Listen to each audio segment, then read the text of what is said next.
I'm going to show you today how to do the plating example for jewelry, and that would be this, basically basket weaving. It's a flat weave on the bottom and then you go to a round weave, and you don't have to do it this small, even though I do recommend that you do it pretty small just because it's jewelry, so you should be making things that are smaller. But I also gave you enough metal where you could do something bigger, but if you don't have enough, go small. Okay, so basically what you can see is what I did is you can see that flat weave on the bottom, and then I used the natural hemp to start to do a weave around this side, and then I did some coiling and I added different black hemp in there, okay, around the top, and then bent my spokes, my copper spokes, around the top, and then tucked them on the inside. And then I added another copper sheeting on the inside around it, and then a bead on the inside just because I thought it looked nicer. And then of course finished it all off with a little heart piece made out of copper foil too, and integrating in that hemp again around the chain just to kind of tie it all together. And then I made a bar and clasp closure, so toggle bar, whatever you want to call it. And I did that because this is all handmade. Okay, so that's the nice thing. When you say jewelry, you want it to be handmade, beautiful, and functional. Even if you're going for like a kind of rustic look, that's okay, but it should look rustic on purpose, not just messy. And so you can kind of see, like, you know, there's some finesse going on with making sure everything's crimped right, making sure that all the ends are tucked in, that you can't see knots, that you can't see loose ends, right? And that's kind of the general goal, which is also why I did the leather cording, to kind of help with tying all that rustic feel together. So something to always think about. Anyway, I'm going to show you an example here. Okay, so this is planing and twining, okay, mini, so you want to do it small. And basically these are supplies that you would need. So you want to cut thin pieces of copper and cut them so that they're nice and even. And then you kind of start out doing this way, where you do this weave kind of thing. Weave just a simple over and under. I have a needle because I use this embroidery floss to help kind of tuck in and kind of tie some things together. I just use a small little piece for the heart, and then I used another small piece for a clasp, or a crimp bead. I made my own crimp bead right there.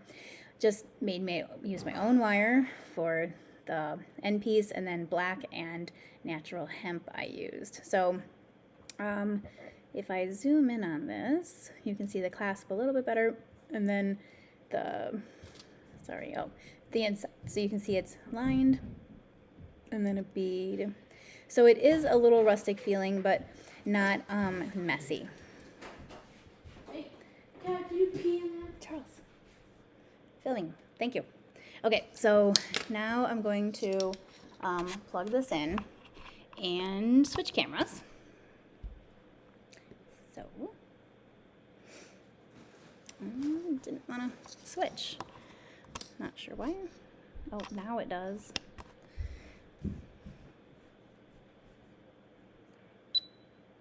Okay, so what I did is I started with these pieces of copper, and I have this white piece of paper here so you can kind of see it a little bit better. But basically you should sand this, and there is a little bit of lag on the visualizer. So I'm just taking, this is a 600, but you can do 600, 320, 400, it doesn't really matter. And you want to sand every piece, okay? And I already did this, but this is important because you don't ever want the metal to look cut. You don't want it to look rigid. You don't want to see saw marks. You want to file it. You don't want to see cut marks. You want to sand it.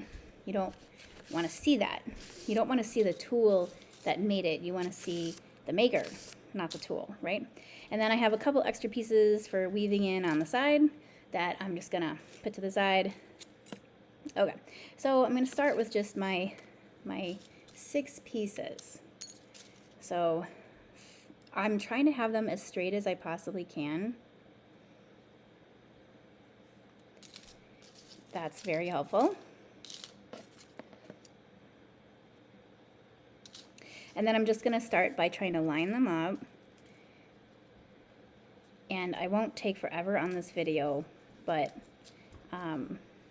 basically, I'm just going to start by sliding that in and doing in every other.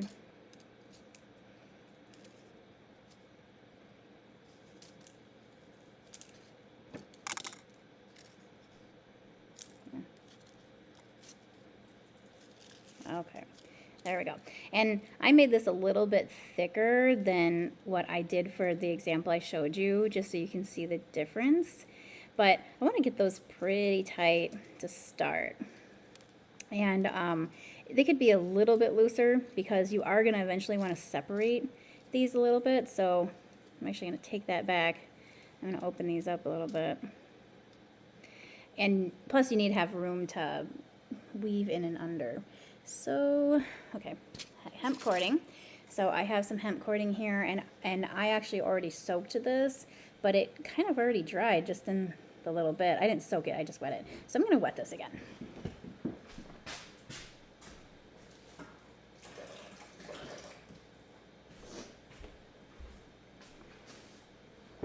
Okay, so the best thing to do, and I have a pretty good length, like this is doubled up right now, so I have a pretty decent length. I don't know, this is maybe like 1.5 feet, but like 3 feet, you know, if I unwrapped it. Okay, and then I'm going to start by just wrapping this. This is the easiest way to do it. I'm going to start by just wrapping this around one. And the beginning is the hardest part, okay? And then I'm going to take this and pick up the whole thing here, and then try to hold this with my hand. If it moves around on you, it's not that big of a deal. Okay, so I'm going to then weave so that I'm going over under on every single one. Okay, so over under. So you don't want it to be super loose. You want to kind of try to tighten that up. So I'm going to kind of pull on this, and I think I'm going to get the camera closer.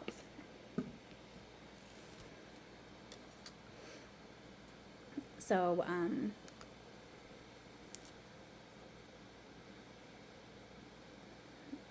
this doesn't want to focus. There we go. So I kind of want to, right, like make sure that that's kind of tight. This still isn't focusing. I apologize that these are not very good quality. And then, right, so I'm bringing that in. So I'm making it be pretty stiff. And you can use the other side too, so that's why I left that kind of hanging there. So I'm going to do that one, and then always check that you're doing this right. Okay, if you have come across where you're over under, and then you're over under, you did something wrong. It has to alternate.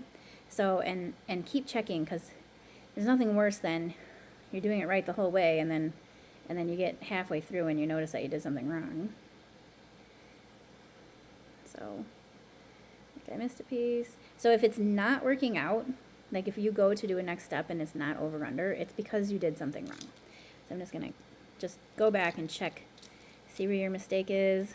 Like I said, I'm going to pull this kind of tight, so if it helps to kind of lay this down, see how I'm cinching that, kind of push that. I can do the same thing over here. Pull that, pull this. Right, tightening it. Okay, so the beginning is kind of important to get that like all set up. So this will take a little bit of time. Okay, so now I could continue going with the next one, right? So I'm gonna make sure you're going the opposite. So over under. So I kind of tend to switch out my hemp in the, you know, the different ends right away. Okay, so when you get to the second set here, it does go much faster. So that first one takes a little bit of time, getting it all just so.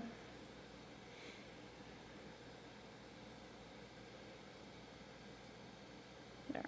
And now I'm back to my other one, so I might want to switch again. But, nah, I'll just keep going. I didn't go all the way around, so.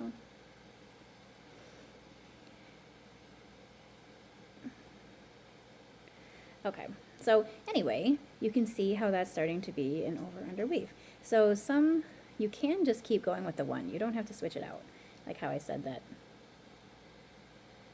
Oh, see, so it, like I made a mistake, right? Like that's not working. I gotta find out where it is. Let me back it up. So it's right here. So when I came over, and then this is a new one. So it's going to go, so it will do that. It'll kind of come in on your corners. It'll kind of look like you did something wrong, but as long as you're alternating over under, you did not do something wrong. There, see, right? Okay, so once you have your base established here, this is like my base, I'm then going to bring up the sides. Okay, so I'm gonna keep it mini, so I'm gonna stop there. And then I'm gonna bring up the sides, maybe one more just because then to make it all even. It's not super critical. Okay, perfect. So I'll start to bring up the sides. And you can do this as you weave. Like I could do this right now. Okay, so I need to go under, over, under. All right, so let me bring that up. And as you bring this up, and I'm actually gonna switch, you wanna kind of spread those out, but I'm not gonna worry about that right away.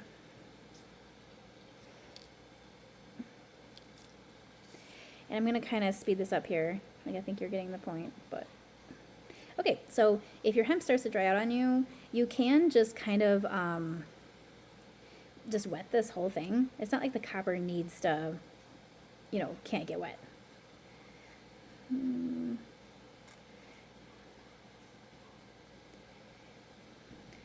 But as you can see, it's starting to look like a basket, right? Okay, so I'm gonna just quickly keep going. But I want to show you twining. So before I finish this, over, let's see, over, under, maybe I'll switch. Sometimes I can mix myself up. Oh, well, I could start twining now. I can show you twining now. Okay. So what you do when you twine, is that's why I kind of keep these pieces together, is you use them together. So what I'm going to do is I'm going to actually go together now one direction, and I'm going to twist it. So I'm going to twist it and come around a piece, okay? And I'm going to do twist it, go around this one. So every time you go around it, you twist it, right? So I'm going to twist.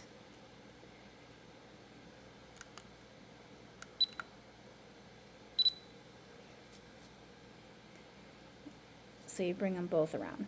And this is the point where you want to kind of check this, because this should be going up. So see how that's getting kind of loose? This is where it starts to get a little harder, because you're working so small, you have to kind of get your finger in there.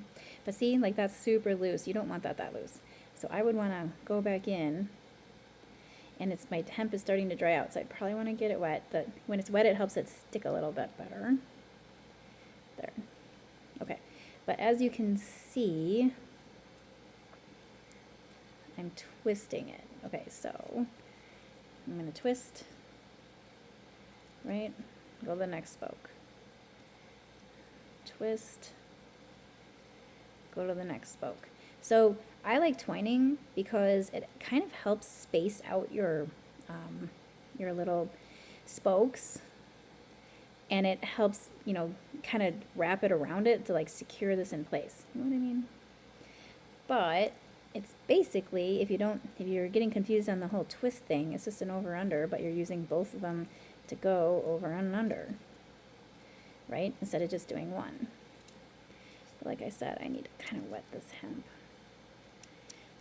Kind of pull on it, tighten it. So basket weaving is kind of like it's kind of precise, just like jewelry. If they start to move up on you, that's not that big of a deal. But the looseness can be a problem. So I'm definitely like pulling on that. Okay. But you can see that you got a flat weave going on, and then you're starting to get this round weave going up. And I'm not gonna continue on that anymore because that's gonna take forever here. But I can do another part. But anyway, I'm gonna set that to the side right now and then move on to, so what you can do is you can work in another color whenever you want. So like how this is just kind of hanging here, I could just leave that for now. Maybe I wanted to work in another color. So when you start an end and start a new end, I kind of leave them. And then when it kind of dries and your basket is all done, I would take the end of this and I would tuck it into like a hole, like the next hole, pull it through and cut it. But I'm gonna keep those on there because I'll use those again. Okay, so anyway, if you wanted to work in some color and stuff, you could always just use your needle if you are having issues. And like, I don't tie on ends. Like I said, I just kind of leave them, or I double up the yarn. So, and then I just tuck them later. But, so if you wanted to do some coloring, you know, oh man, I messed up. See how I went over? Now I gotta back that up. It's gonna mess up my whole weave. That's a problem. Okay. But anyway, you just kind of add it in. So like I said, if this was, if I was done with this, I would take this and I would go into a next one, pull it through.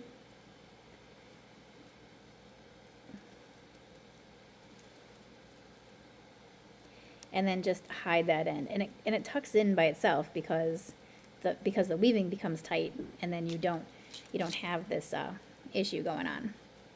Okay, anyway, let me go back to this one. Okay, so as you can see, I have, you can see the flat weave. You can see that I just did an over-under. See the over-under? So the over-under, you tend to see the copper spokes more. And when you do twisting, I did twisting more towards the top here, then you don't see it as much. It does kind of hide it. And then I added in, if I was to take off this black piece, I actually have colored thread under there that I attached. I kind of thatched it. I, went around it like to attach it on there, but you can't really see that. And then you can kind of see that copper, I just didn't like. So what I did is I had all the spokes sticking up, right? And then after I did the top, I folded them down. I folded all of them down. So let's just pretend. And you don't have to do it this way, but, that's up to you. So I folded them all down. And then, see, so I fold them all down. And then I added the black thing. Actually, I can't remember what I did. Maybe that was to the pink. I don't remember. Oh yeah, so I folded them all down. I added the black, and then I wrapped them back up over it. So the ends are tucked on the inside. So then I wrapped something around this, right? And then I pulled the ends back up over it. So all the ends are tucked in the inside of this. And I think I can probably get that out. Let me see here. Maybe not.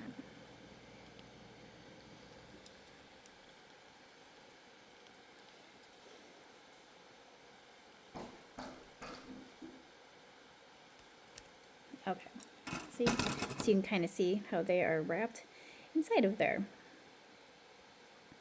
Right? Not the best lighting. But you can kind of see, right? Okay, whatever. And then I just I added a bottom and then pop that in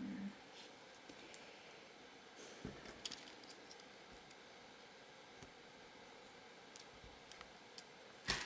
All right, and then the only last thing I wanted to show you too is like making a little crimp bead, because sometimes that can be kind of hard. And I had planned that out I had coiled this to wrap around there because I wanted it to be my attachment. So I made a crimp bead just by using a tiny little piece of copper. And oh, here we go, this tiny one. And just folded it. So I never want to see the cut edges, right? Like that bothers me. So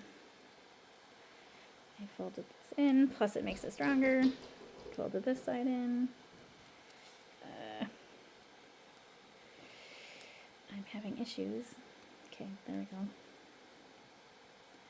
Okay, so now you have a super strong crimp bead that you can take this and just by bending one end, bending the other end. And remember, I have tape on everything because these are not very good jewelry pliers, and it's going to show all of your markings. So now then I can take this and I could crimp this around if this was my piece.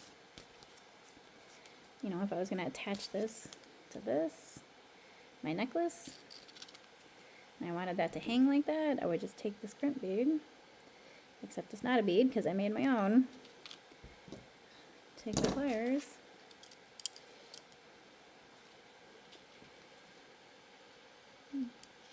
Crimp one end and crimp the other, right? Good thing you guys have like actually good pliers because I hate doing findings. It's the most annoying thing. It takes me forever. Okay, there we go. So this is considered a finding. And there you go.